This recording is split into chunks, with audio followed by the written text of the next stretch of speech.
Salut à toi, j'espère que tu vas bien. On se retrouve dans une nouvelle vidéo. Aujourd'hui, ce qu'on va étudier, c'est comment évoluer grâce à ses émotions. Et on voit ça tout de suite.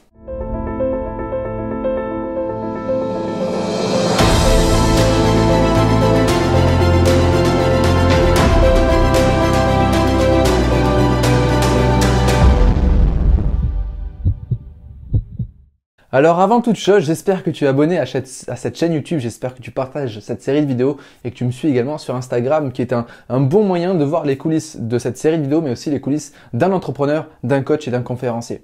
Alors pourquoi on ne peut faire qu'évoluer grâce à nos émotions? D'accord? C'est hyper puissant et je peux le dire sans aucune prétention, aujourd'hui j'ai 24 ans et je dois cette réussite aujourd'hui grâce à ce principe d'évolution que je vais te partager aujourd'hui parce que les émotions sont des points clés, c'est un tableau de bord extrêmement puissant qui va te permettre avec plusieurs prises de recul de grandir et d'atteindre les sommets, d'accord? Si tu appliques le schéma qu'on va voir aujourd'hui du côté positif de ce schéma-là, d'accord? Parce que ce schéma-là, en gros, c'est « Ok, je viens de vivre une émotion, qu'est-ce que j'en fais? Est-ce que je grandis? Est-ce que je me plains? Est-ce que je vais vers du plaisir à long terme ou est-ce que je vais vers du plaisir à court terme? » Tu verras, c'est super puissant. Et donc, j'ai sorti mon beau petit tableau pour t'expliquer tout ça avec un schéma. C'est pas compliqué, mais je t'invite vraiment à suivre et surtout à noter ça sur un cahier, sur une feuille et d'imprimer ça dans ta tête et de vivre avec ce principe tout au long de ta vie. Parce que tu vas prendre conscience que grâce à ce schéma-là, grâce à cette technique-là, chaque haut, chaque bas est ultra précieux. Alors, on va démarrer. Alors ça, c'est un schéma que je donne beaucoup en conférence et que je donne également à mes clients. D'accord? Donc, oula, on va pas tout casser. Alors, je vais démarrer avec une courbe d'une personne qui se sent de moins en moins bien dans sa vie. D'accord? Voilà. Alors ici, on a les émotions. Et là, nous avons le temps. D'accord? Il n'y a pas de temporalité, d'échelle différente entre ici et ici. Il peut se passer une heure comme 15 jours, un an. D'accord? On part du principe que dans la vie, on a tous des hauts et des bas. Ça, c'est normal, on ne pourra jamais y changer. Et c'est même hyper intéressant, c'est ce qu'on va voir avec ce schéma-là. Alors, on va commencer ici. Je me sens bien, on va dire. Hop, je démarre ma journée, tout se passe bien. Et d'un coup, il se passe quelque chose dans ma vie. Il se passe un élément déclencheur. Et cet élément déclencheur, c'est quoi? Ça peut être une critique, ça peut être un échec, ça peut être une expérience qu'on vient de vivre qui a été douloureuse. Et donc, on a une succession de choses qui vont se passer dans la tête, qui vont nous amener à un point bas, où je me sens pas bien, où je suis déprimé, où tout me saoule, etc. D'accord? Alors, ce qui se passe là, c'est ce qu'on a vu un petit peu dans le schéma d'hier. Si t'as pas vu la vidéo d'hier, je t'invite vraiment à aller la voir. Tu vas comprendre ce que je vais te dire. C'est toutes mes pensées, mes croyances, mes identités. Ah bah, je suis nul, puis j'y arriverai pas, puis on me l'avait dit, et puis ceci, et puis cela, et puis... Ça, c'est quelque chose qui est très rapide, hein, et ça défile dans la tête. Ça peut durer une seconde comme plusieurs heures, voire plusieurs jours, d'accord? Donc, je passe un certain temps, dès que j'ai une émotion, à me plaindre et à me référer à mes croyances, mes identités et mes pensées.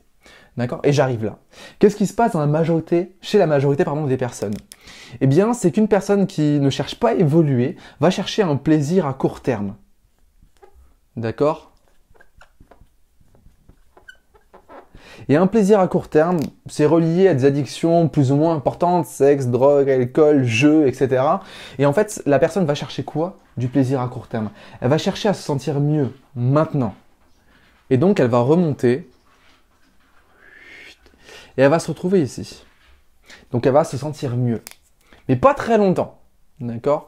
Parce que, si on compare la différence ici, la personne ne vient, donc il y a un delta, la personne ne vient que poser un pansement sur son problème. Donc forcément, elle se sent moins bien qu'avant. Parce qu'au fond d'elle, il y a une petite voix qui lui dit « Tu sais que c'est pas ce qu'il fallait faire. » Je suis sûr que ça parle à beaucoup de personnes, d'accord?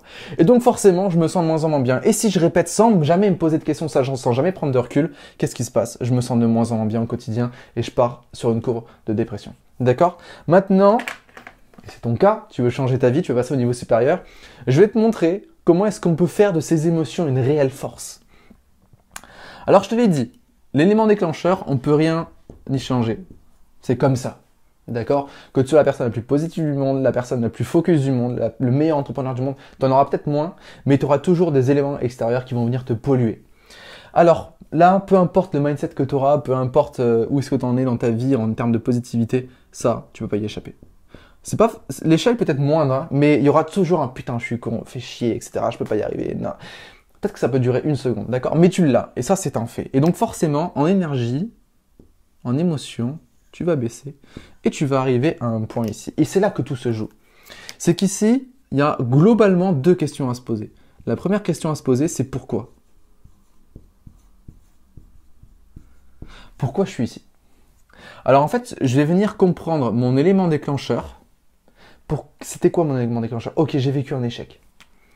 Et de cet élément déclencheur, je vais me poser deux questions. En quoi est-ce que je suis responsable de cet échec? Et en quoi je ne suis pas responsable de cet échec? D'accord? On est tous responsables à 1% de ce qui vient de nous arriver si on a été créateur de cet événement déclencheur.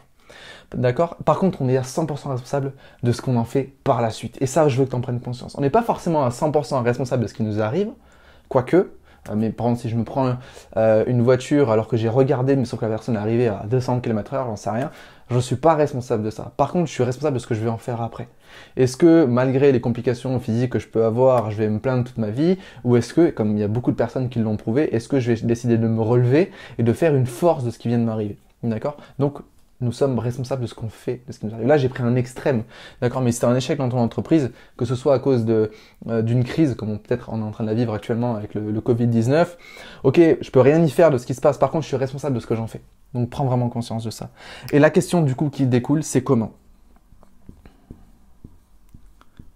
Alors, cette question est importante, surtout si tu as travaillé tout ce qu'on a vu pendant cette série de vidéos, d'accord? Parce que la connaissance de soi nous aide grandement sur le comment.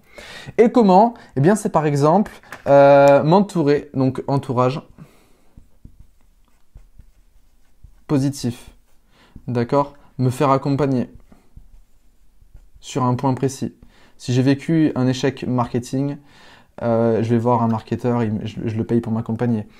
Si c'est un problème mindset, je vais voir un coach pour qu'il m'accompagne, etc.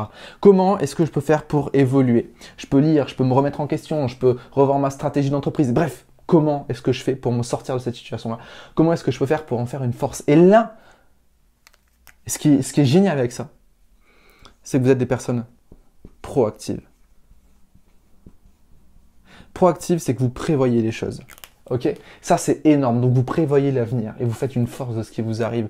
Vous n'êtes pas dans la réaction et de vous laisser guider par la vie comme ça, tranquillement, comme sur un long fleuve et on n'est pas acteur de sa propre vie. Là, on est créateur, on est proactif et c'est juste extrêmement puissant.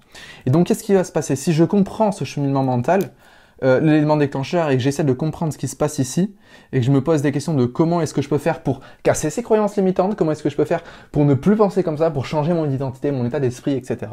Qu'est-ce qui se passe? Déjà, quand on prend conscience de l'élément déclencheur et qu'on se pose ces questions, déjà émotionnellement on remonte bien. D'accord? Si après je bâtis un plan d'action, qu'est-ce qui se passe? Je grandis. Et si je me pose continuellement des questions dans ma vie, voici ce qui se passe. Bon, le schéma, excusez-moi, il est un peu blindé, mais si vous avez bien suivi, normalement, ça devrait le faire. Et là, qu'est-ce qui se passe? C'est qu'il y a un delta. Donc là, il était négatif, et là, il y a un delta positif. Je me sens mieux, pourquoi? Parce que j'ai pas mis un pansement, mais j'ai grandi de ce qui m'est arrivé. C'est hyper puissant comme schéma. Par contre, voilà, il faut l'accepter. Je vais revivre des bas juste après. Ok? Mais je réapplique ce que j'ai vu là, et je grandis. Etc., etc. Alors bon, on va pas se le cacher, la vie, elle peut ressembler à ça également, parce qu'on peut avoir des moments où on doute vachement de soi, d'accord? Hop. La vie, elle ressemble plutôt à ça. Hein. D'accord? Mais en fait, c'est pas vraiment ce que je vais te montrer. C'est qu'en fait, ça peut être ça. Mais il faut que globalement, la courbe monte. D'accord? Parce qu'il faut toujours se remettre en question de ce qui nous arrive. J'espère que cette vidéo, elle t'a plu, elle était beaucoup plus complète, beaucoup plus formation de ce qu'on a pu faire jusqu'à maintenant. Partage-la parce que je peux t'assurer que ça peut être hyper utile pour les gens que tu connais.